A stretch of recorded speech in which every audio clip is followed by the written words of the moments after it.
রাজধানীতে জমে উঠতে শুরু করেছে কোরবানির পশুর হাট। আজকে সকালের দিকে কিছুটা কম থাকলেও বেলা বাড়ার সাথে সাথেই হাটগুলোতে বাড়ে বেচা বিক্রি। এতে মাঝারি আকারের গরুর চাহিদাই বেশি রয়েছে। তবে ক্রেতাদের অভিযোগ হলো এখনো বাড়তি দাম হাঁকাচ্ছেন বিক্রেতারা। মেহেরপুর থেকে 4টি গরু নিয়ে এসেছেন এই খামারি।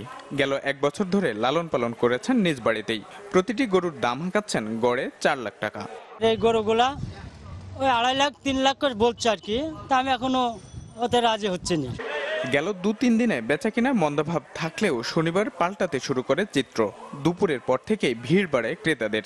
দেখা মিলে ক্রেতা বিক্রেতার দর কষাকষির, যাতে চাহিদা বেশি মাঝারি আকারের গরুর। 12 লাখ দাম চাইছি, 6 লাখ দাম হয়েছে। আমি বলছি না 6 লাখে বিক্রি করব না।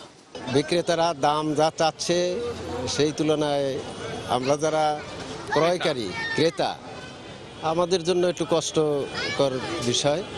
হাট সংশ্লিষ্টরা বলছেন রোববার থেকে পুরোদমে চলবে কোরবানির বেচা বিক্রি। আমাদের বেচা কিনে হবে আরো ধরেন কালকে রোববার থেকে সোমবার মঙ্গলবার পর্যন্ত বেচা কিনে হবে।